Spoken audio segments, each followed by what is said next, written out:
दोस्तों जरा सोचिए, हॉट मैग्मा के अंदर किसी लाइफ को देखना कैसा लगता होगा। क्या हॉट मैग्मा के अंदर भी कोई जिंदा रह सकता है? नहीं ना। साइंसदानों को भी 2009 तक इसी बारे में यही ख्याल था, लेकिन जब उन्होंने मैग्मा को हीट को एनर्जी में बदलने के लिए आइसलैंड के पावर स्टेशन में हॉल करने की कोशिश की तो उनका ये प्रोजेक्ट फेल हो गया। यानी कि वो मैग्मा को हीट एनर्जी में तो नहीं बदल सका, लेकिन इस प्रोजेक्ट को करते हुए साइंसदानों को जमीन में 2 किलोमीटर तक नीचे कुछ ऐसा मिला जिसने सबको हैरान कर दिया। साइंसदानों को आखिर ऐसा क्या मिला? हॉट प्लाज्मा के अंदर क्या वाकई कोई जिंदा रह सकता है? ये आप जानोगे आज की इस वीडियो में, तो पूरी वीडियो वॉच कीजिएगा। क्या जमीन की मैग्नेटिक फील्ड चेंज हो सकती है? क्या हम सब टर्नल मॉन्स्टर्स को ब्लू चीज की मदद से पकड़ सकते हैं? और सबसे अहम बात ये कि जमीन की मेन गहराई तक लाइफ मौजूद हो सकती है या नहीं। सबसे पहले साइंसदानों को इस बात पर यकीन था कि जमीन के नीचे कोई जिंदगी नहीं हो सकती, क्योंकि वहाँ पर किसी भी ऑर्गेनिज्म को जिंदा रहने के लिए खाना नहीं मिल सकता।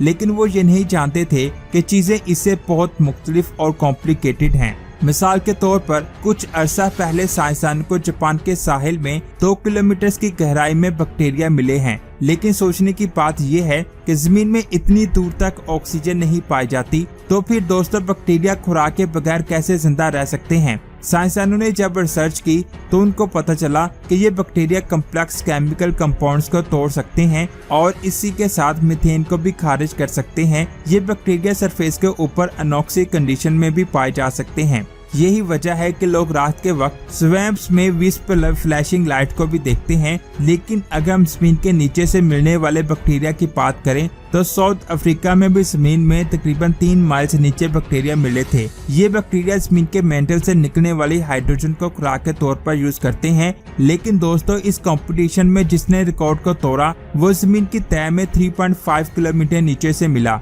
ये बैक्टीरिया प्योर आयरन पर जिंदा है। ये ऐसा बैक्टीरिया है जो 121 डिग्री सेल्सियस टेम्परेचर में भी आराम से जिंदा रह सकता है। हो सकता है कि जमीन की तह में इससे भी गहराई में कोई बायोलॉजिकल फॉर्म मौजूद हो, जिसको ढूंढने के लिए हमें जमीन के गहरे हिस्सों में रिसर्च करना होगी, खास तौर पर ओशियन के नीचे से। लेकिन ओशियन में टन्स की तादाद में पानी ऐसी रिसर्च को मुश्किल बना सकता है। फिर अभी साइंसदान इस आइडिया से पीछे नहीं हटते और वो रिसर्च करते रहे। हाल ही में उनको अपनी मेहनत का फल मिला, यानी कि उनकी रिसर्च कामयाब हो गई। पैसिफिक ओशन के फ्लोर में 2 किलोमीटर गहराई में साइंसदानों को बैक्टीरिया मिले हैं जो क्रूड ऑयल पर जिंदा हैं, यानी उनकी खुराक क्रूड ऑयल है।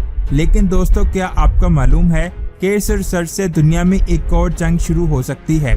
खैर बैक्टीरिया की बात करते हैं। साइंसदानों को नए मिलने वाले बैक्टीरिया से बहुत ज्यादा पार्टिकल मिला है, जिसको वो इकोलॉजिकल डिजास्टर से बचने के लिए इस्तेमाल करेंगे। साइंसदानों को ये भी पता चल चुका है कि ये माइक्रो ऑर्गेनिज्म तादाद में ज्यादा किस तरह से होते हैं। ये बैक्टीरिया है जो ओशन के सरफेस पर फैलने वाले ऑयल को साफ करने में हमारी मदद करेंगे। दोस्तों ये तो वो बैक्टीरिया थे जो जमीन पर 2 किलोमीटर गहराई से मिले हैं, लेकिन वो बैक्टीरिया जो जमीन में 3 किलोमीटर की गहराई से मिले हैं उनकी डाइट इससे भी ज्यादा खतरनाक है। जमीन में उस जगह जहाँ पर प्रेशर बहुत ज्यादा होता है और जहाँ पर लाइफ के चांसेस बिल्कुल खत्म हो जाते हैं, उस जगह पर यह बैक्टीरिया सल्फर को खुराक बनाकर इस्तेमाल करते हैं। साइंसदान एक लंबे अरसे से कपूरा केव में मल्टी सेलुलर ऑर्गेनिज्म को ढूंढने की कोशिश कर रहे हैं। ये केव दुनिया में दूसरा गहरा केव है। ये अबखेजिया में वाक़या है, लेकिन लार्ज ऑर्गेनिज्म को ढूंढना बहुत ही मुश्किल काम है। साइंसदानों ने इसके लिए बहुत कोशिश की है। दोस्तों तस्वीर में मौजूद प्लूटो मैटर्स को गौर से देखें। ये कुबरा के इस गहरे केव में से मिला है। इसकी आंखें नहीं होती और इसके जिस्म पर काले रंग के निशानात होते हैं। ये फंगल स्पोर्स पर पाए जाते हैं। इसके अलावा दोस्तों फाइन ब्लू चीज की मदद से साइंसदानों ने बहुत सी नाम मल्टी सेलुलर ऑर्गेनिज्म की स्पीसीज को भी ढूंढा है। पास का नई डिस्कवरी करने के लिए बहुत दूर तक नहीं जाना पड़ता। मेक्सिको में मौजूद केव ऑफ द क्रिस्टल साइंसदानों के लिए बहुत अहम है। इसमें बहुत बड़े बड़े सेलेनाइट क्रिस्टल्स मौजूद हैं। जब इन मिनरल्स कैविटीज को यहाँ से ले जाकर इसको माइक्रोस्कोप में एग्जामिन किया गया तो ये पता चला कि इसके अंदर बहुत पुराने माइक्रो ऑर्गेनिज्म मौजूद हैं जो बिलियन ऑफ ईयर्स से यहाँ रह रहे हैं। इन कैविटीज में से एक में साइंसदानों को एक और प्रेडेटर मिला जिसको पहले किसी ने नहीं देखा था, लेकिन अभी उनके बारे में कोई कुछ भी नहीं जानता क्योंकि साइंसदान कुछ सालों में इस पर होने वाली रिसर्च को पब्लिश करेंगे। वैसे आप इसके बारे में क्या कहते हैं नीचे कमेंट्स करके जरूर बताएं।